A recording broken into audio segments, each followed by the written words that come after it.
Chers membres de la PSB, chers intervenants, mesdames et messieurs, honorables assistants, je suis ravi de me retrouver parmi vous aujourd'hui à l'occasion de l'ouverture de ce nouveau cycle de conférences qu'organise conjointement la PSB et la Bourse de Casablanca. Nous avons le plaisir de tenir la 3e édition de cet événement, un signe de succès qui m'amène à féliciter les équipes derrière cette réussite et à remercier la PSB pour ses efforts pour la promotion du marché boursier. Un travail qui devient de plus en plus important au vu du contexte de la relance économique et du rôle qu'a été donné à la Bourse de Casablanca dans le cadre du nouveau modèle de développement. L'audition d'aujourd'hui est organisée pour la première fois en format hybride, un signe positif, non seulement pour la situation sanitaire, mais aussi pour les perspectives économiques. Cette conférence sera aussi l'occasion d'évoquer tout le long de ce cycle de conférences des résultats et perspectives des sociétés cotées, un point qui nous mènera de facto à parler des avantages de financement par la bourse, un sujet qui est cher à la bourse, particulièrement en cette période. Pourquoi, me diriez-vous? Parce qu'à la Bourse de Casablanca, nous menons depuis quelques mois une campagne nationale de proximité dans les différentes régions du royaume pour expliquer et convaincre les chefs de grandes et petites entreprises des avantages d'une introduction en bourse plus communément appelée IPO. D'ailleurs, pas plus tard que vendredi dernier, la Bourse de Casablanca était à Oujda et c'était une rencontre qui est très réussie où on a pu rencontrer des entreprises de la région avec l'appui du CGEM, de la CGEM de la région et du CRI. Et nous rencontrerons demain, avec le même dispositif ici à Casablanca, les entreprises de la région Casastad. Mesdames, Messieurs, la thématique de cette 3e édition donnera, je l'espère, de l'appétit aux patrons d'étudier les possibilités de tenter cette expérience intéressante et prometteuse qu'est d'être coté à la Bourse de Casablanca. Les professionnels partageront leurs analyses du marché boursier en 2022 en abordant à travers différentes conférences les perspectives de plusieurs secteurs et nous comptons sur vous pour être, comme à chaque fois, au rendez-vous. Je tiens à adresser mes vifs remerciements aux intervenants qui animeront ces conférences et qui déploient leurs efforts pour promouvoir au Maroc la culture financière. Je remercie également les médias, tous nos partenaires, qui participent à la vulgarisation de la culture et de l'information financière. Aussi, je tiens à remercier chaleureusement les intervenants qui participeront à ce cycle de conférences, celui d'aujourd'hui et les prochains. Mesdames et messieurs, sans plus tarder, je cède la parole à M. Younous Srad, qui nous fait honneur par sa présence, qui introduira la thématique et les intervenants d'aujourd'hui, président de la PSB, et vous souhaite à toutes et à toutes une excellente journée. Merci à vous.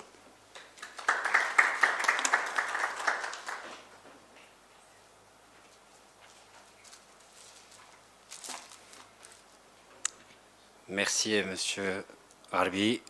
Mesdames et Messieurs, bonjour. Je suis ravi de vous compter parmi nos participants à cette 3e édition de la conférence annuelle organisée par la PSB à la Bourse de Casablanca et qui coïncide avec la publication des résultats annuels des sociétés cotées. Cette conférence est une opportunité d'échange entre analystes et investisseurs sur les perspectives des secteurs cotés à la Bourse de Casablanca. J'aimerais juste parler un petit peu du contexte de cette conférence. En fait, le Maroc a traversé plusieurs crises mondiales et a été salué par la résilience dont il a fait preuve face à ces crises. L'avènement de la pandémie n'est pas sans reste et a également permis au Maroc de démontrer une forte capacité à rebondir grâce aux différentes mesures d'accompagnement et de soutien à l'économie. En témoigne la forte croissance du PIB affiché en 2021 et qui s'est reflétée également sur les résultats des sociétés cotées. Malgré cela, ces crises, par leur fréquence et amplitude, ne sont pas sans impact sur l'économie réelle et a fortiori sur les marchés financiers. À peine nous sortons de la crise de la pandémie que nous rentrons dans une autre liée au conflit armé russo-ukrainien. Et dans ce contexte, le rôle des analystes est de plus en plus important afin d'éclairer les investisseurs sur les opportunités et les risques liés à cet environnement incertain. Et je profite de cette occasion pour saluer leur travail qui est autant important que l'exercice qui s'adonne est périlleux. Je tiens à remercier également la Bourse de Casablanca pour son soutien à l'organisation de cet événement. Ce cycle démarre avec cette première conférence qui sera animée par M. Ahmed Zahani, Head of Macroeconomics Research au sein de CDG Capital, qui nous donnera un aperçu sur le contexte macroéconomique. Et Mme Yousra Marouf, par la suite, analyste senior au sein de SOG Capital Bourse, qui nous parlera du secteur minier. Mesdames et messieurs, je vous remercie de votre présence et vous souhaite une bonne conférence. Sans tarder, je cède la parole à M. Ahmed Zahani. Je vous remercie, monsieur.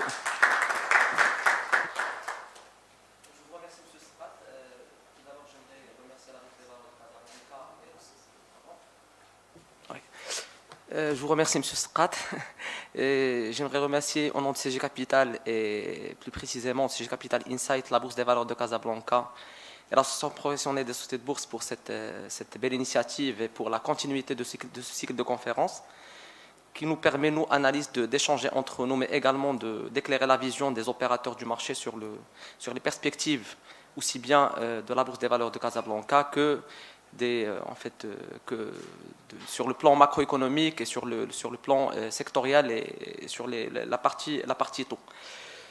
Donc la présentation CG Capital Insights portera sur les perspectives économiques de l'économie nationale et l'évolution des compartimentaux en 2022. On a choisi pour cette présentation le titre « Des équilibres fragiles dans un contexte global tendu ». Des équilibres fragiles, vu que l'économie internationale et l'économie nationale ont passé par la succession de deux crises en 12 ans. La crise de 2008, qui était une crise financière avec des implications économiques et qui a suscité des efforts de politique publique qui sont très importantes. Et la crise inédite de 2020, qui a créé une récession mondiale à l'exception du cas de la Chine. Et la deuxième partie du titre, c'est dans un contexte global tendu par les événements politiques qui succèdent. En fait, la guerre russo-ukrainienne et la réaction des pays occidentaux, et également sur le plan économique avec la réaction des prix des marchés des matières premières énergétiques et l'actualité qui fait bouger les prix dans un sens haussier, mais d'une manière très erratique et très mouvementée. Donc la présentation portera sur les trois axes suivants. Une présentation de l'environnement international que nous considérons comme étant un facteur clé de l'évolution de l'économie nationale en 2022, un environnement qui évolue sous de fortes tensions avec des implications très importantes sur l'économie nationale. La deuxième partie portera sur les équilibres macro au sens large. On va essayer de balayer un peu l'évolution et nos prévisions par rapport aux différents équilibres macro qui sont globalement fragilisés par la récente crise de 2020 et qui sont face à des défis internes et externes qui sont très importants. Et la troisième partie, on va essayer d'éclairer un peu la vision sur l'évolution des différents compartimentaux. Commençons par le cadre monétaire qui représente la base de l'évolution de ce segment de marché, les finances publiques et leur évolution, et également comme résultat l'évolution ou nos prévisions par rapport à la courbe des taux. Donc pour commencer, il y a trois facteurs, trois faits marquants qui caractérisent le plan international en 2022. Il y a la hausse des prix des matières premières énergétiques, ou je dirais même l'envolée des prix des matières premières énergétiques, le fort accroissement du coût du fret et les perturbations des chaînes de valeur. Donc c'est un mouvement qui a été initié en 2021 et qui a été exacerbé après le déclenchement de la crise en 2022. Il y a la guerre russo-ukrainienne et la réaction des pays occidentaux en termes de sanctions économiques et financières.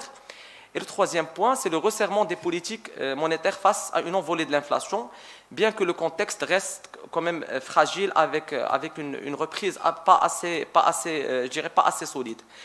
À ces 3 faits marquants, je rajouterai la stratégie zéro Covid de la Chine et ses répercussions aussi bien sur le pays que sur les chaînes de valeur au niveau international à travers l'aggravation des goulets d'étranglement et la perturbation des chaînes de valeur.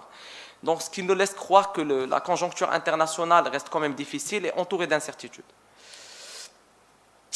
On voit ça à travers l'accélération des cours des matières premières agricoles et énergétiques, le cours du Brent qui a dépassé le seuil de $130 pour toucher un pic historique, je dirais historique pour les dernières années, de $134 au mois de mars, avant de redescendre à 100. Il y a également le gaz qui a fortement flambé en dépassant le seuil de $40 contre $16 enregistrés comme moyenne en 2021. On voit que l'ensemble des indices de la Banque mondiale évoluent dans un sens haussier, que ce soit pour les produits énergétiques ou énergie, pour l'agriculture et également pour les métaux et minéraux. En fait, la seule bonne nouvelle que nous récoltons de cette évolution, de cette embellie des prix des matières premières énergétiques, c'est la hausse de la roche phosphatée et des fertilisants dont les prix ont quasiment doublé en glissement annuel, ce qui devrait équilibrer notre balance commerciale en renforçant les exportations, mais également de ramener de la valeur ajoutée et des devises pour notre pays. Donc, ce qu'on peut retenir de ces évolutions, il y a une hausse qui est quasi généralisée, mais à des vitesses différentes en fonction, bien sûr, de l'offre et la demande et des facteurs qui impactent ces évolutions-là.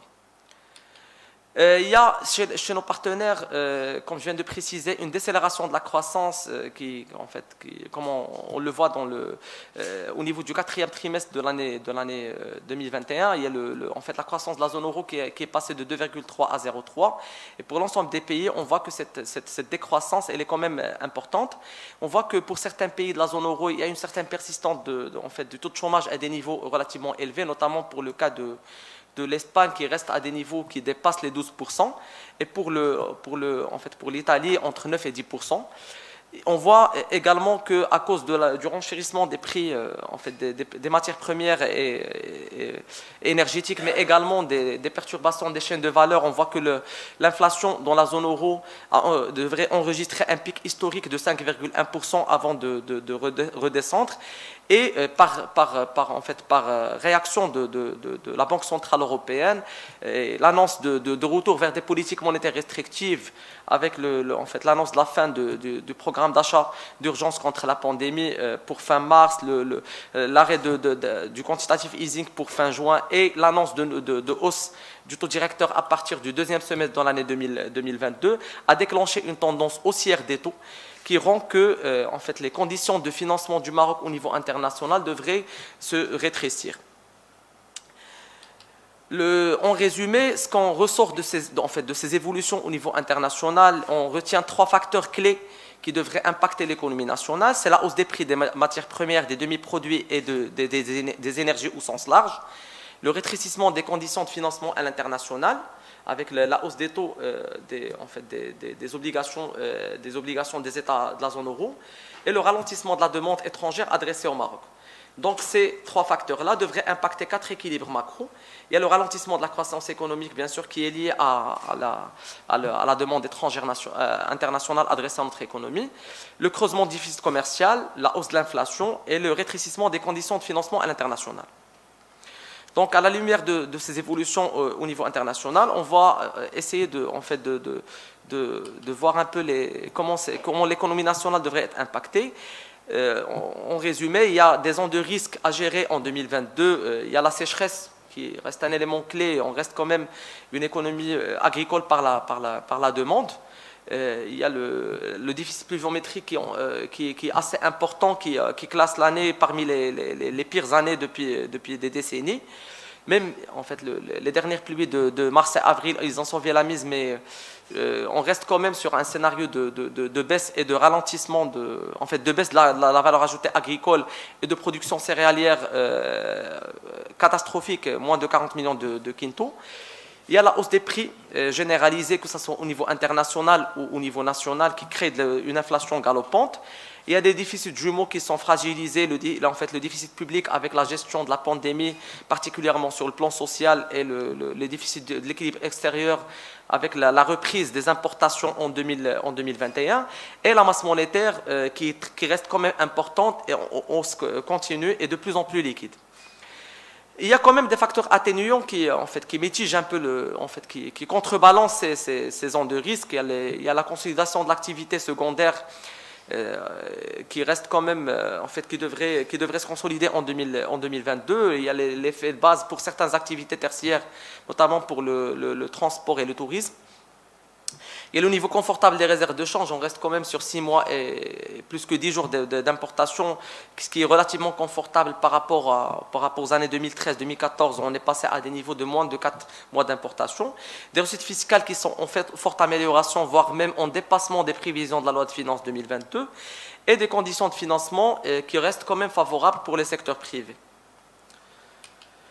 Donc si on veut dresser un petit bilan des perspectives, des principaux équilibres macroéconomiques pour l'année 2022, il y aura un ralentissement de la croissance sous le double effet production et demande, particulièrement celle la demande des ménages. Il y a une masse monétaire qui est toujours en hausse, mais de plus en plus liquide. Une envolée de l'inflation sous l'effet de la composante importée et d'un choc sur l'alimentation frais à cause de la sécheresse. Et un équilibre extérieur qui est sous pression en cause du renchérissement des importations. Il y a les finances publiques, bien qu'ils sont en amélioration, on va voir ça plus en détail au niveau de la troisième partie, quand on va aborder le cadre monétaire et les prévisions par rapport à la courbe des taux, qui sont en amélioration, mais qui dégagent toujours un besoin de financement qui est assez important. Donc la croissance nationale devrait fortement ralentir, particulièrement la valeur ajoutée agricole qui devrait baisser à des niveaux proches de moins 18% après une année, je dirais, exceptionnelle 2021. Pour la partie non agricole, il y a le secondaire qui devrait se consolider, mais à un rythme relativement inférieur, parce que 2021, il y avait l'effet de base. Il y a le tertiaire qui devrait également se consolider, mais à un rythme en baisse, mais qui va être soutenu par la reprise de certaines branches, notamment, comme je viens de préciser, le tourisme et le transport. Il y a également la demande qui devrait fortement ralentir, particulièrement la demande des ménages, avec le taux de chômage qui persiste à des niveaux élevés. Quand même, on reste à un niveau de 12% contre moins de 10% avant la crise. Il y a la baisse des revenus des ménages ruraux avec la sécheresse, l'affaiblissement du accroissement des transferts des MRE après le pic historique de plus de 25 milliards enregistré en 2021. Il y a la faible reprise des crédits aux ménages. Du côté des investissements, les investissements devraient également ralentir. Pour l'investissement privé, l'environnement global il reste relativement défavorable et toujours impacté par la crise Covid-19. Et les conditions de financement pour l'investissement public qui restent relativement difficiles. Du côté de la demande étrangère, comme on a expliqué je viens d'expliquer au niveau de la partie internationale, en fait, la mauvaise conjoncture chez les partenaires devrait affaiblir la demande étrangère adressée à notre économie. Si on veut adopter une approche sectorielle, donc on aura quelques secteurs qui sont dans le rouge, à l'image de l'agriculture avec la baisse de la valeur ajoutée, le BTP également qui peine sous la hausse des coûts de production, mais également sur l'impact de la décélération des crédits à l'habitat. Il y a certains secteurs qui connaîtront une évolution mitigée, comme l'industrie manufacturière qui dépendrait des branches, avec bien sûr une demande toujours soutenue pour certaines branches, notamment pour l'industrie métallurgique électrique, le textile et cuir et l'agroalimentaire. Le secteur financier connaîtrait également une évolution mitigée qui reste impactée à la baisse par le ralentissement de la distribution des crédits et à la baisse des rendements des actifs financiers. Certains secteurs se comportent très favorablement, à l'image de l'industrie extractive avec la hausse des cours des phosphates et dérivés, dont les cours ils ont plus que doublé. L'énergie également avec la demande qui reste toujours orientée à la hausse. Et le tourisme et le transport des secteurs qui devraient bénéficier de la reprise, de l'effet de la reprise et l'effet de base, parce que ce sont des secteurs qui étaient en récession l'année dernière. Pour ce qui est de la masse monétaire, on voit que quand même l'année 2020, on a eu une hausse assez particulière de la masse monétaire d'environ 8% en glissement annuel et que cette hausse-là n'était pas suivie par une baisse. Donc on reste sur un trend haussier, mais avec un ralentissement. Ce qui est inquiétant, c'est que cette masse monétaire rapportée sur la création de valeur ajoutée sur le PIB, et en fait, il est passé de 119% en 2019 à 136%. Il ralentit légèrement en 2021 à 133%, mais reste à des niveaux qui sont assez importants. Donc, ce qui pourrait générer une inflation monétaire à moyen long terme si on reste sur une masse monétaire qui est assez importante par rapport à la création de richesses. Cette masse monétaire, en plus qu'elle a beaucoup évolué au cours des 3 dernières années, il est devenu de plus en plus liquide dans un contexte de taux créditeurs baissiers. Pour expliquer cette baisse, il faut remonter à plus que à la période d'avant la crise. Donc la baisse a commencé plus dans une période où le taux directeur il était relativement stable. C'était la période 2016-2019. On a remarqué des baisses des taux associés aux différents produits d'épargne proposés par les banques, notamment les DAT 12 mois, dont le taux a baissé de 3,446 à 3%. Les DAT 6 mois de 3,08 à 2,72 et contre une stabilité pour les comptes sur carnet. La révision à la baisse du taux directeur de 75 PBS en 2020 a exacerbé ces baisses-là, de moins 52 PBS pour les DAT 12 mois, moins 65 pour les DAT 6 mois et moins 84 pour les comptes sur carnet. Donc une tendance baissière qui a généré une hausse de la circulation fiduciaire et des dépôts à vue au détriment des dépôts à terme. Et bien sûr des dépôts sur les comptes sur carnet. Ce qu'il faut retenir de cette hausse et cette liquidité de la masse monétaire, c'est que les ressources bancaires devraient devenir, bien que moins chères, mais de plus en plus liquides, ce qui crée un risque bilanciel pour les banques. La forte hausse de la circulation fiduciaire devrait alimenter l'accroissement du secteur informel et du marché de change parallèle. Et tout ça devrait alimenter une source d'inflation de type monétaire à moyen long terme. Donc la hausse soutenue de la masse monétaire et l'accroissement de sa liquidité représentent selon nous un risque à surveiller au cours des prochaines années. Passons à l'inflation qui est un sujet d'actualité au niveau même mondial. On a essayé de voir un peu les sources d'inflation qui alimentent l'inflation ou qui devraient alimenter l'inflation en 2022.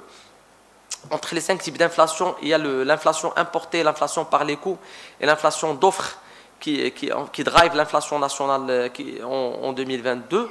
L'inflation importée de par la hausse des prix des biens de consommation importés, par les coûts comme c'est recensé au niveau de l'indice des prix de la production manufacturière du ACP, et l'inflation d'offres liée au choc à la sécheresse et au choc enregistré sur l'alimentation frais, particulièrement les fruits et les légumes. Pour ce qui est de l'inflation monétaire et l'inflation de demande qui ressort du périmètre de contrôle de la Banque centrale, on voit que ce sont des inflations qui restent dans le poids, il n'est pas très significatif cette année. L'inflation de demande, le taux de chômage qui reste élevé, les revenus ruraux comme je viens de préciser qui devraient baisser, etc. Donc les facteurs qui impactent ce type d'inflation sont plus orientés à la baisse que vers la hausse. L'inflation monétaire, la distribution de crédit aux ménages reste toujours en ralentissement par rapport au niveau d'avant la crise. Donc, si on veut dire, ce sont des chocs dont la Banque centrale ne pourrait pas maîtriser à travers des actions monétaires. L'évolution de l'inflation, comme on le voit, que ce soit en glissement annuel ou par rapport à la prévision 2022, l'inflation est plus créée par la composante alimentaire qui frôle des niveaux historiquement élevés de 9,1% à fin mars. Et la prévision reste quand même une prévision choc, une prévision choc à l'image de ce qui se passe ou de ce qui est enregistré au niveau international, un niveau qui est autour de 5% qui est prévu pour l'année 2022. Pour ce qui est du déficit ou de l'équilibre extérieur, donc on reste une économie qui est assez, dans le taux de pénétration des importations qui est assez élevé. Donc automatiquement, en phase de récession, en phase de ralentissement, le déficit commercial se corrige et on dégage de la marge. En phase de reprise, comme les années 2021-2022, c'est-à-dire que notre cycle économique il consomme plus d'importations, donc automatiquement, on assiste à une évolution du déficit déficit du compte courant et du déficit commercial. Donc, pour résumer l'évolution de l'équilibre extérieur en 2022, il y a un renchérissement, il y a l'effet prix qui drive les importations, comme on l'a recensé dans la partie internationale, avec l'envolée des différents indices de la Banque mondiale et l'envolée des différents cours. Il y a la hausse qui devrait se poursuivre des exportations, mais qui devrait rester modérée par rapport aux importations, de par plusieurs facteurs, notamment l'épuisement du potentiel à l'export pour certains métiers, notamment l'automobile, et pour l'agroalimentaire avec les résultats un peu limités de la saison agricole. Donc, ce qui donnerait comme résultat un creusement important du déficit commercial qui devrait dépasser les 200 milliards. Donc, on devrait revenir à des niveaux quasi similaires avant la crise, ou bien qui dépassent même les niveaux d'avant la crise. Pour ce qui est de la partie des flux financiers qui compensent ce déficit, le transfert des MRE, on ne devrait plus assister à l'embellie de l'année dernière de plus de 25 milliards. Donc, il devrait normalement se normaliser à un taux relativement c'est-à-dire correct ou aligné à l'historique. Le redressement des recettes touristiques, bien que la dernière publication de l'Office d'échange a démontré une reprise assez importante, estimée à 80% en glissement annuel, mais l'année de base reste quand même assez faible, et on devrait assister à un redressement graduel des recettes touristiques par rapport à une année normale, c'est-à-dire une année d'avant la crise. Pour les IDE, la hausse devrait rester modérée compte tenu bien sûr de la détérioration de la conjoncture chez nos partenaires et particulièrement chez notre partenaire en termes d'investissement qui est la France. Par contre, les perspectives des avoirs officiels de réserve, telles que publiées par la Banque centrale, parce qu'il y a une bonne partie qui est couverte par le ministère des Finances qui est communiqué à la Banque centrale, donc ils sont prévus à la hausse, mais ils sont plus basés sur deux hypothèses, c'est l'encaissement de 1,5 milliard en termes de dons et de 40 milliards en termes de financement extérieur par le Trésor. Maintenant, on va passer à la troisième partie qui est le cadre monétaire et les finances publiques et la courbe des taux. Donc, on assiste à une pression haussière sur les taux qui est alimentée par l'importance du besoin des trésors et par les tensions inflationnistes. Et pour ce qui est du cadre monétaire, les prévisions reflètent une stabilité. Nos prévisions reflètent une stabilité. En fait, pour le creusement de la liquidité, il devrait y avoir un creusement, mais qui n'est pas aussi important si on se base sur la prévision d'une amélioration des réserves de change qui devrait compenser l'accroissement de la circulation fiduciaire. Là sont les deux facteurs autonomes de liquidité bancaire qui drive un peu le déficit de la liquidité. Donc le déficit ne devrait pas s'aggraver beaucoup, et là la Banque centrale devrait le gérer à travers sa stratégie d'implémentation, notamment axée sur les instruments de long terme en grande partie et sur la satisfaction de la demande, la totalité de la demande lors des appels d'offres à 7 jours. Et pour ce qui est des taux débiteurs, on voit que, en observant un peu l'évolution des taux débiteurs et de la distribution de crédit, on voit que la transmission des deux baisses reste toujours incomplète. Des deux baisses enregistrées en 2020 de 75 PBS. On voit ça à travers la transmission incomplète pour un certain nombre de types de crédits, notamment les crédits à la consommation et les prêts à l'immobilier, et partiellement pour les crédits trésor et les crédits à l'équipement. Et on voit que la reprise des crédits aux entreprises non financières, au secteur non financier, reste quand même fragile et ne permet pas d'épauler une reprise post-crise. Notre scénario de stabilité se base également sur les types d'inflation qui impactent le Maroc en 2022, qui sont plus d'origine, comme je viens de préciser, de coûts. C'est de l'inflation importée, l'inflation liée à un choc alimentaire, et le caractère instable de l'inflation. La Banque centrale prévoit un retour qu'on valide également, de par l'effet de base sur la partie importée qui devrait c'est-à-dire atténuer l'évolution en 2023, et l'année 2023 qui pourrait pas être pire que l'année 2022 en termes sur le plan agricole, avec une récolte qui devrait permettre d'atténuer un peu les prix de l'alimentation frais, dont le poids dans le panier global est important et qui drive un peu l'inflation globale. Sur le plan des équilibres des finances publiques, ce qui ressort globalement des équilibres, je dirais, structurels, c'est un redressement qu'on voit à travers l'amélioration du solde ordinaire qui représente le noyau des finances publiques. On voit que même si la tendance des charges elle est toujours haussière, on voit que les recettes se rattrapent graduellement et réduisent un peu le déficit ordinaire. Il y a également le déficit public qui est prévu en baisse, mais bien sûr l'endettement, tant que le déficit reste à des niveaux qui dépassent la croissance, on devrait toujours avoir une alimentation du stock d'endettement. Cette amélioration vient malgré l'effort d'investissement contracyclique que mène l'État.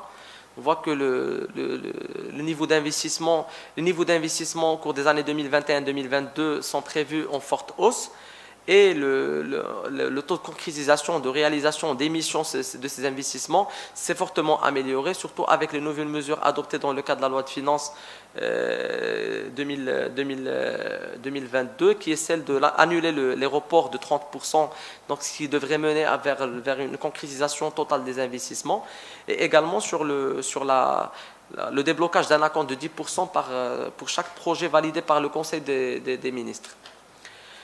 Donc, à travers une estimation du besoin du Trésor, on ne voit pas vraiment un vrai dérapage. Certes, le dérapage a été enregistré en 2020, mais on voit quand même que le Trésor essaie de maintenir son besoin assez stable comparativement aux 2 dernières années. Donc, à travers une baisse du déficit et une augmentation face à une augmentation des tombées. L'exécution, là si on veut, le suivi conjoncturel de l'exécution de l'exercice budgétaire à fin avril ressort une amélioration dans tous les sens, une amélioration des recettes avec des recettes fiscales qui dépassent le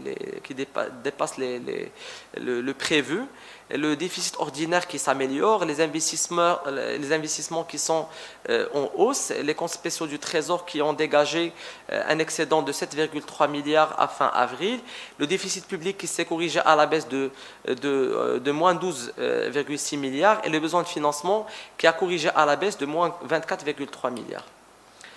Face à cette amélioration, il y a le Trésor qui prévoit un recours plus important au financement extérieur à hauteur de 40%, qui est un recours très, très important. Donc si on veut recenser le recours du Trésor au financement extérieur, donc c'est un recours qui était important en 2020 face à la crise et qui a corrigé à la baisse en 2021. Mais là, les autorités ou le gouvernement prévoient un retour en masse sur les marchés, mais il y a des risques par rapport à sa concrétisation. Si on voit un peu l'évolution des conditions de financement, on voit que les spreads à l'émission ont fortement repris suite aux annonces de retour vers une politique monétaire restrictive en 2022. Il y a le rebalancement classique des capitaux des pays émergents vers les pays développés, ce qui impacte par ricochet les primes de risque des pays en voie de développement tels que le Maroc. Les conditions de financement sont également difficiles au niveau national. On voit que le Trésor a réalisé une levée exceptionnelle en janvier qui dépassait le montant annoncé comme besoin prévisionnel. Mais à partir de février, le Trésor trouve du mal à concrétiser la totalité de ces levées sans marquer la courbe des taux qui a énormément pris. Il a énormément pris. Il a pris 25 PBS sur la partie courte, 28 PBS sur la partie moyenne et 5 PBR sur le long terme, avec des anticipations qui sont toujours orientées à la hausse. Ces anticipations, ils sont alimentées par 3 facteurs. La durabilité de tensions inflationnistes. Les opérateurs du marché croient que les tensions inflationnistes devraient persister. Et là, les rendements réels devraient rester sur un territoire négatif, donc chose qui n'arrange pas les investisseurs. L'importance des charges du Trésor avec les fonds sectoriels créés, l'envolée des charges de la compensation, et la possibilité d'une révision à la hausse du taux directeur. Donc il y a des même si notre vision ne valide pas cette hausse du taux directeur de par l'ensemble d'éléments présentés dans les slides d'avant, mais il y a en fait ce décalage entre la courbe des taux et les conditions de financement monétaire rend que certains opérateurs croient que le Trésor que la Banque centrale devrait réagir d'une part pour contrecarrer pour maîtriser cette tension inflationniste, mais également pour équilibrer entre les conditions de financement monétaire et la courbe des taux qui a beaucoup pris. Les moyens potentiels d'atténuer, c'est-à-dire qui sont là pour atténuer ces anticipations, c'est la concrétisation du financement extérieur qui a relativement tardé, la réalisation des financements innovants prévus initialement à 12 milliards dans le cadre de la loi de finances, mais revus à 20 milliards, mais dans la concrétisation est toujours en cours, et le recours à de nouveaux instruments de financement, à l'image bien sûr des emprunts, à l'image des émissions indexées sur l'inflation. Et nos scénarios par rapport à l'évolution de la courbe des taux en 2022, on a un scénario central qui est axé sur une stabilité du cadre monétaire avec un taux directeur inchangé, un déficit de liquidité en léger creusement, mais qui sera largement comblé par Banque Maghreb. Les finances publiques avec un besoin maîtrisé du trésor public, comme ça a été le cas jusqu'au mois d'avril 2022. La demande des opérateurs qui devrait rester assez stable et la concrétisation partielle du programme de financement à l'international. Ce scénario devrait donner comme résultat une stabilité de la partie courte de la courbe, vu la stabilité du cadre monétaire, mais des hausses supplémentaires sont prévues sur les segments moyens et longs. Le scénario le moins probable, c'est la hausse du taux directeur, avec un creusement plus important du déficit de liquidité, s'il y a épuisement dans les réserves de change, un épuisement sur les réserves de change plus important, un déficit public qui ressort en dérapage à cause de la lourdeur des charges, une demande des opérateurs en hausse et le financement à l'international qui devrait se réaliser pour couvrir les 50% du besoin global de financement du Trésor. Et là, la courbe devrait prendre sur toutes les parties, c'est-à-dire les parties courtes, moyennes et longues de la courbe. Je vous remercie pour votre attention et je cède la parole à M. Ayoub. Merci beaucoup, Seydi Ahmed Zani, pour cette excellente présentation. Merci qui nous permet un petit peu de naviguer dans ces temps incertains. On va s'arrêter avec votre permission pour prendre quelques questions. Donc, je rappelle que la conférence est diffusée également en ligne et que les participants en ligne peuvent poser leurs questions sur l'espace chat. Donc, je ne sais pas s'il y a déjà des questions dans la salle. Allez-y, je vous en prie.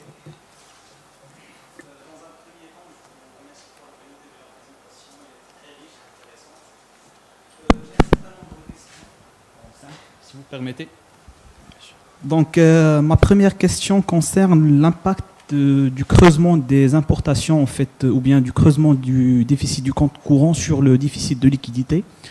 Je ne sais pas si vous avez pu quantifier cet impact en termes d'aggravation en milliards de dirhams de déficit de liquidité. Ma deuxième question concerne les finances publiques. Donc, dans un premier temps, la charge de compensation. Est-ce que vous avez des chiffres, l'impact de la hausse des prix des matières premières, à savoir le pétrole et le blé? Le Trésor a déjà parlé d'une charge supplémentaire de 3 milliards pour le blé et 10 milliards pour le gaz, pour la charge de compensation du gaz. Je ne sais pas si vous confirmez ces chiffres ou bien vous les revoir à la baisse ou à la hausse.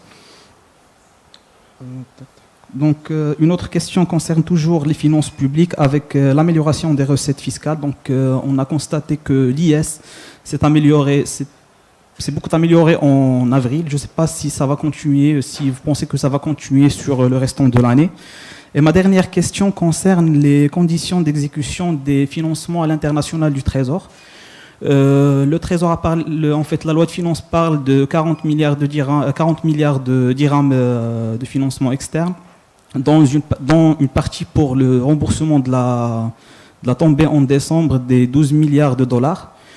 Je sais pas, ma question concerne l'impact de la hausse des taux à l'international, avec notamment un 10 ans américain à 2,90 et un spread de 150 points pour le 10 ans, donc ça fait un taux de financement de 4,5 quasiment. Donc je ne sais pas, est-ce que c'est opportun pour le Trésor de faire cette sortie à l'international ou pas? Merci. Merci. Donc, on va essayer de regrouper probablement les questions. Je ne sais pas s'il y a d'autres questions dans la salle. Moi, j'en ai quelques-unes. Merci, bonjour. Merci pour cette présentation très claire. J'ai une seule question. Votre commentaire sur le marché secondaire des taux qui semble accélérer beaucoup plus vite que le primaire. Comment vous l'expliquez? Est-ce qu'on n'est pas en train de voir la naissance d'un marché parallèle des taux au Maroc comme ça? Merci. Merci beaucoup. Donc, je rajouterai juste une question que nous avons reçue en ligne. Donc, est-ce que vous pensez que les banques centrales, notamment au Maroc, vont plus privilégier la maîtrise de l'inflation ou la relance économique? Je pense qu'il y a suffisamment de questions pour l'instant. Donc, on pourrait, si vous le souhaitez, Ahmed, commencer déjà par les questions que nous avons et par la suite. Bien sûr. Merci beaucoup.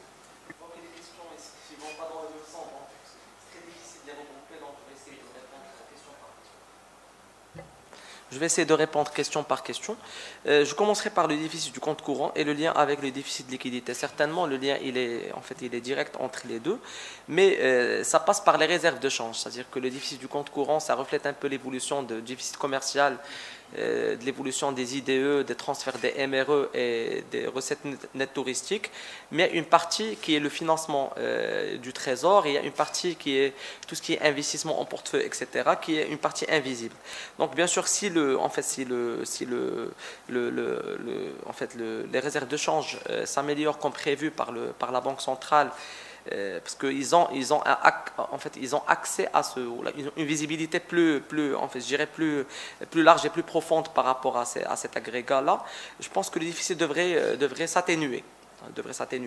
Mais ça devrait compenser la hausse prévue de la circulation fiduciaire. Donc, ce sont deux facteurs autonomes de liquidité qui devraient se compenser pour donner comme résultat un creusement du déficit de la liquidité, mais qui n'est pas très important en 2022. Par rapport à l'estimation de l'évolution des charges de la compensation, je pense que l'estimation du ministère elle est assez correcte par rapport au niveau actuel des cours. Mais vu les incertitudes qui entourent un peu l'évolution parce que quand même on a vécu avant même la crise Covid-19 à des hausses historiques du cours du pétrole et du gaz butane à des niveaux qui dépassent de loin les niveaux actuels. Donc en cas de retour à ces niveaux-là, bien sûr que ces prévisions-là devraient être revues à la hausse, mais il faut garder à l'esprit que actuellement les produits compensés, ils ne pèsent pas réellement après l'engagement de la décompensation, ou plutôt la décompensation des carburants. Je pense que le poids de la compense au sens large, il est moins important qu'auparavant. C'est-à-dire que même si en cas de dérapage, ça devrait être contenu ou géré par l'équilibre global du trésor. Pour ce qui est de l'IS, c'est un impôt qui est payé en amont, donc l'acompte il a dépassé de loin les prévisions, parce que l'année de base qui est l'année 2020 était une année pas assez importante, donc la révision 2021 était très importante. Je pense que ça devrait suivre pour les prochains acomptes prévus en juin et à la tête de chaque trimestre. Pour ce qui est des conditions de financement des 40 milliards, comme je viens de préciser, avec l'envolée des spreads à l'émission et la correction haussière des taux au niveau international, je pense que le financement va être difficile, mais en fait pas irréalisable, mais difficile, avec des conditions qui vont être plus strictes que la dernière sortie. Mais si on tient en compte l'évolution, je dirais euphorique des taux secondaires au niveau national, et même les conditions de financement au niveau national, ils sont devenus de plus en plus difficiles, et c'est relativement connecté. C'est-à-dire, si le Trésor veut calmer les esprits et regagner son contrôle sur le marché, il doit, respecter cette promesse-là et concrétiser la sortie à l'international. Par rapport à la question sur le marché secondaire et l'euphorie des taux, c'est essentiellement alimenté par les craintes par rapport à la durabilité de l'inflation. Les gens, ils n'arrivent pas à croire que cette inflation elle est de passage et que en fait sera dissipée en 2020 sur le moyen et le long terme, ça d'un côté, et les niveaux de taux qui ont descendu à des niveaux extrêmement bas, que les taux réels sont devenus négatifs. Donc il y a ces deux choses-là.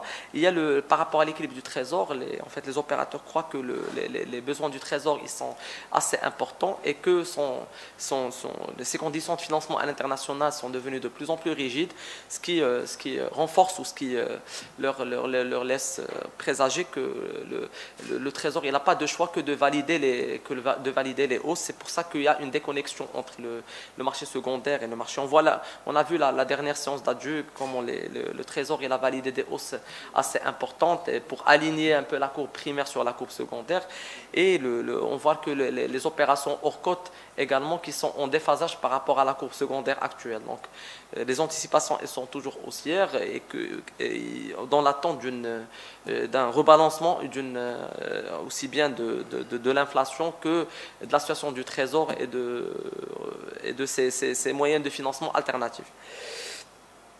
Maintenant, pour ce qui est en fait, des banques centrales et leur réaction par rapport à cette envolée de l'inflation, c'est une question qui a été abordée bien avant cette vague inflationniste et adjugée par la Fed quand elle a changé son objectif de l'inflation vers le plein emploi avec une inflation sur le moyen terme, parce que les pics inflationnistes ça déstabilise un peu les indicateurs macro, mais ça déconcentre la banque centrale. Mais on voit que la réaction face à ça, à la durabilité de l'inflation, on voit que les banques centrales sont en train de réagir d'une manière accélérée et rapide pour contenir cette inflation, bien que j'aimerais bien distinguer entre le cas des États-Unis qui dont les facteurs qui alimentent cette inflation sont plus des facteurs internes.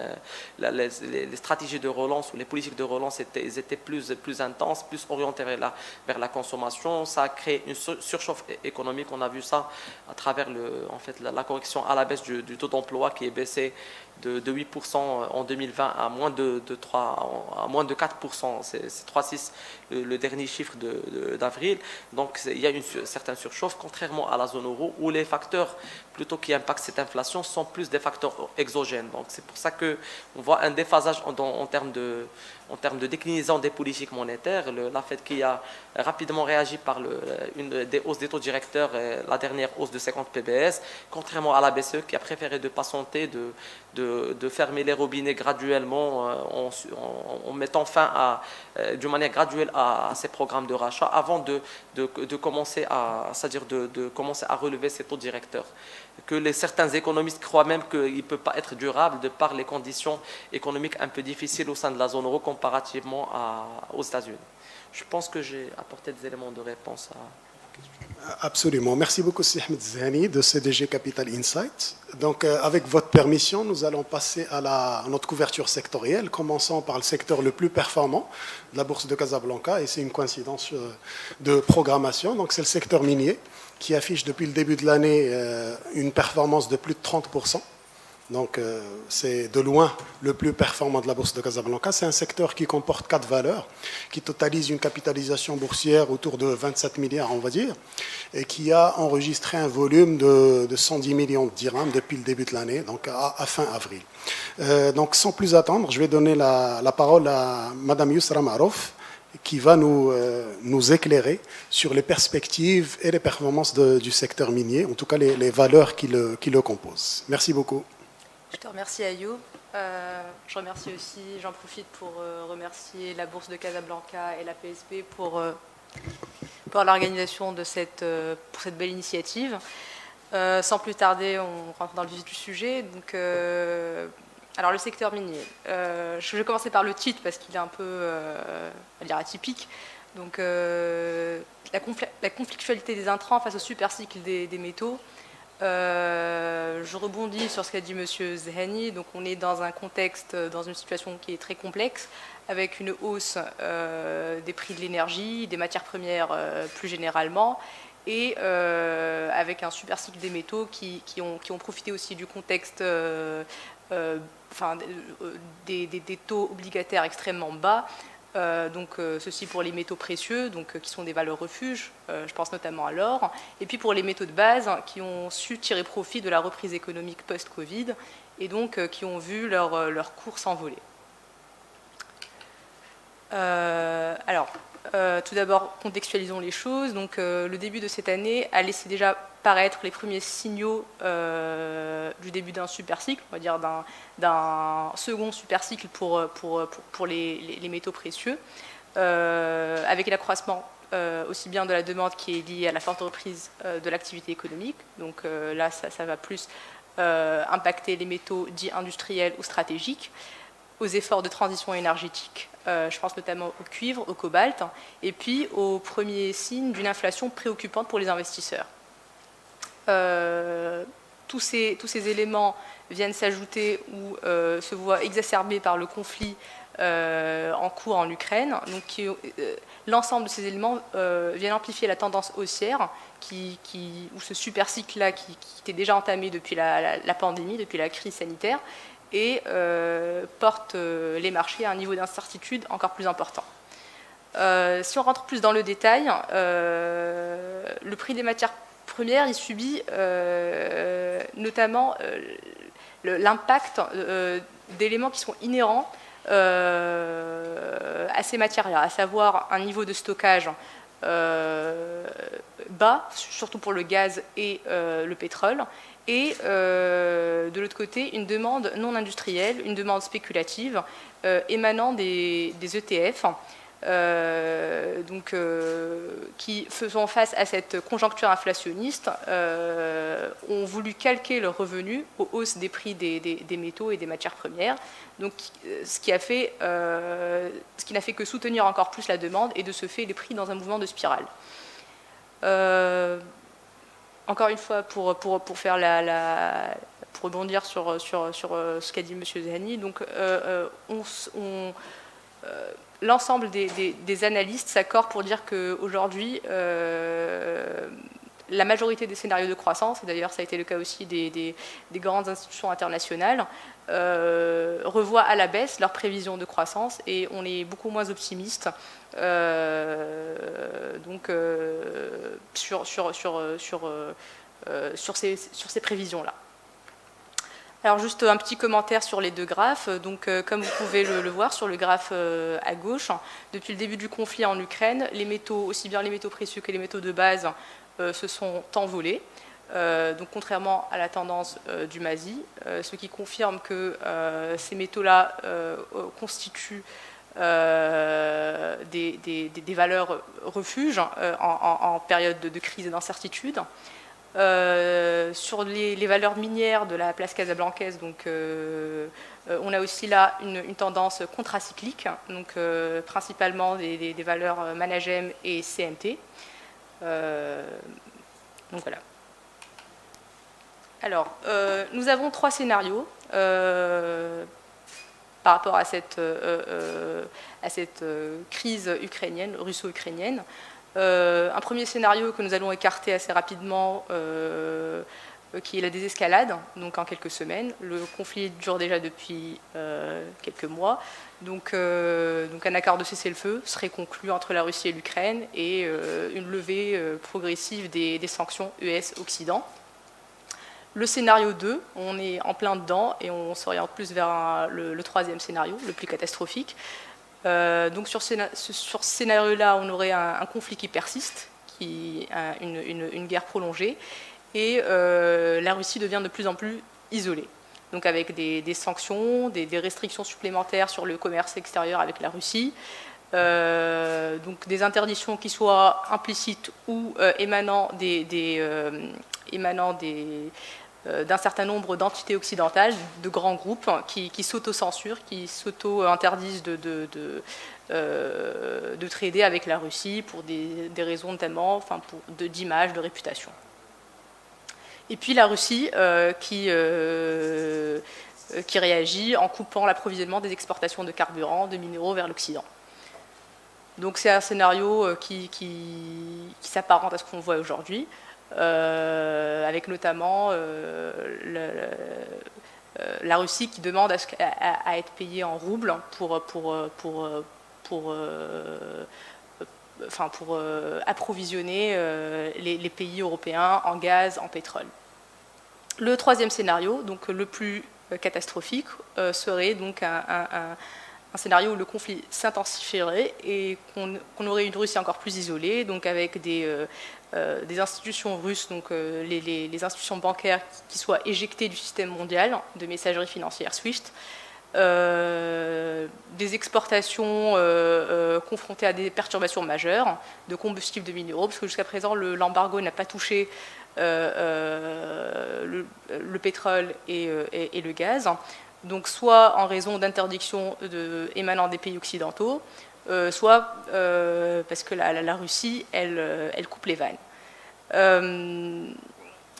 Donc aussi pour l'Ukraine, qui est un grand exportateur de blé notamment et de matières premières, qui ne serait plus en mesure d'exporter ses produits vers l'Occident. Et donc dans ce contexte-là, donc avec les retombées de ces sanctions-là sur la Russie se feraient aussi, viendrait écrouler son économie jusqu'à ce qu'elle soit intentionnellement, soit par conséquent, fasse défaut sur la dette en monnaie forte et locale, donc détenue par des non-résidents. On est plus sur le base case, sur le scénario 2. Alors, si on rentre maintenant dans le... là, on n'est pas sur les métaux, mais je commence intentionnellement par le Brent, parce que, comme je l'ai précisé au début, sur le titre, c'est que la grande problématique aujourd'hui, c'est que les métaux sont impactés par cette hausse du coût de l'énergie, comme d'ailleurs tous les secteurs. Ce qui impacte la chaîne, ça impacte toute la chaîne de valeur en fait depuis l'approvisionnement. Donc sur le Brent, on a aujourd'hui une prime de risque élevée dans cette période de forte incertitude. L'UE vient d'engager la semaine dernière un embargo progressif sur les importations de pétrole russe. Donc ça viendra ajouter une pression considérable sur les prix, puisqu'elle devra substituer près de 1/4 de ses importations de pétrole russe dans les semaines à venir. Face à cela, on a une réponse de l'OPEP qui ressort mitigée, qui refuse toujours d'augmenter la production. Un accord avec l'Iran pourrait être plus probable, mais ça reste, c'est toujours pas le cas, c'est toujours en pourparlers. Donc alors, face à cela, les États-Unis en particulier et un certain nombre de pays ont libéré leurs réserves de pétrole, leurs stocks stratégiques, pour justement venir combler cette pénurie d'offres occasionnée par d'offres de pétrole qui a été occasionnée par le conflit, et pour un peu rééquilibrer et pousser à la baisse le prix du Brent. Toutefois, on est dans une situation où on a des stocks et des niveaux de réserve qui sont dangereusement bas, et donc ce qui nous amène à penser que les prix, le cours du pétrole devrait se maintenir à un niveau fondamentalement élevé d'ici la fin de l'année, avec un niveau de 95 $ le baril d'ici fin 2022. Alors sur un scénario haussier, on aurait d'autres hypothèses à prendre en compte. Donc il viendrait encore plus pousser à la hausse le cours du Brent.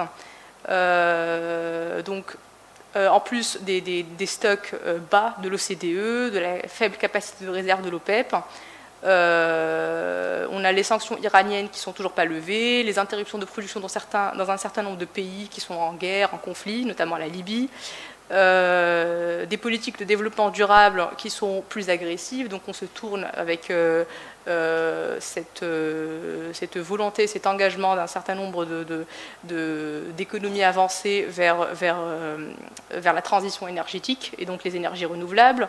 On aurait aussi des investissements, un faible niveau d'investissement dans le secteur pétrolier et gazier, donc un faible niveau de stockage. Donc tous ces éléments-là viendraient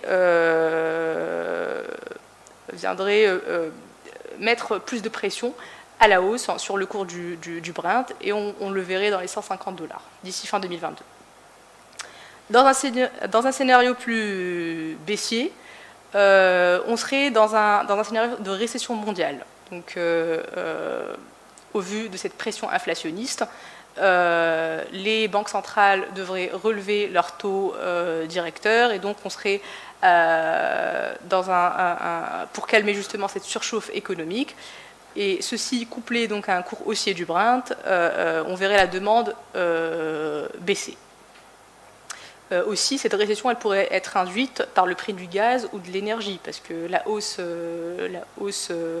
ne concerne pas que le Brent, elle est générale. Donc ces éléments pourraient nous amener à voir le cours du Brent baisser à 60 $, ce qui ferait écho avec la crise de 2008. Alors, maintenant, sur les métaux. Donc, on commence par le métal jaune, qui est fortement soutenu donc, par ces pressions inflationnistes. Alors, on a eu un pic en réponse à la crise sanitaire, donc, qui est tout à fait... le métal représente une valeur refuge, il a ce statut de valeur refuge, donc face à cette crise, et puis dans un contexte aussi de taux bas, de taux obligataires bas, les investisseurs sont rués vers le métal comme valeur refuge. Donc après ce cycle-là, on est entré dans un cycle léthargique avec un retour progressif de la demande à ces niveaux normatifs au lendemain donc, de ces deux crises, ou de la reprise économique. Vers fin 2021, par contre, on a eu des données inflationnistes quasi alarmantes, couplées toujours à une conjoncture de taux bas, qui impactent donc la rentabilité réelle des investisseurs, et qui ont à nouveau propulsé le cours du métal. Donc ça, c'est le contexte général. Alors, aujourd'hui, nous pensons que ces incertitudes géopolitiques et la confirmation des préoccupations inflationnistes devraient porter les prix au-delà des 2000 $ début mars 2022, avant de retrouver un niveau moyen de 1850 $. Donc, dans ce scénario-là, nous pensons que cette pression inflationniste devrait continuer à alimenter le cours du métal, mais qu'elle se verrait rééquilibrée avec la hausse des taux directeurs. Donc voilà, on l'avoisine dans les 1850-1900 $ d'ici la fin de l'année 2022. Dans un scénario haussier, la poursuite du supercycle des matières premières et la spirale inflationniste que connaît quasiment l'ensemble des économies avancées, qui d'ailleurs se voit aussi au niveau non seulement donc, de l'IPC, mais aussi du salaire. On a vu une envolée des salaires aux États-Unis, en zone euro, devrait davantage booster cette bulle. D'autant plus si cette inflation s'accompagne d'une guerre prolongée et plus intense. Donc l'or continuera de bénéficier de son statut de valeur refuge, et donc on viendra ajouter une prime supplémentaire de 300 à 400 $ au cours de base, qui oscille entre 1850 et 1900 $. Dans un scénario là baissier, on serait dans une désescalade du conflit militaire, et cette désescalade-là viendrait un peu essuyer une grande partie des gains récents du métal, le ramenant à son niveau normatif. Aussi, la Russie, pour défendre sa monnaie, viendrait à céder une partie de ses réserves d'or, et donc ça augmenterait l'offre d'or physique et ferait baisser le prix avec entre les 300 à 500 $ par rapport au cours de base. Sur le cuivre maintenant, donc les prix du cuivre ont connu un rallye absolument spectaculaire entre le premier trimestre 2020 et le second trimestre 2021. Donc ce rallye a commencé à s'estomper dans les 6 derniers mois de l'année 2021, tout en restant à un niveau historiquement élevé. qu'est-ce qui explique en fait ce rallye? Donc déjà la transition énergétique qui est fortement consommatrice de cuivre, mais aussi les perturbations de la chaîne d'approvisionnement, les tensions sociales et politiques dans un certain nombre de pays qui sont des grands producteurs du métal, je pense notamment au Pérou, et puis des perspectives de ration d'électricité dans les fonderies chinoises.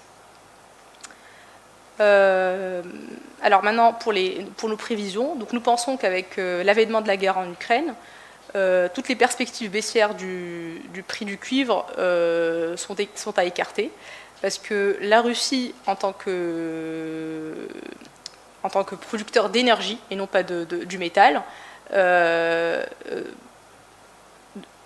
viendrait à impacter le cours du métal, mais au niveau de la chaîne de valeur. C'est-à-dire qu'on aura toujours des problèmes d'approvisionnement en 2022 qui vont booster davantage le cours du métal au courant de cette année. Donc dans un scénario plus haussier, là on va rentrer plus dans l'offre et la demande du métal, on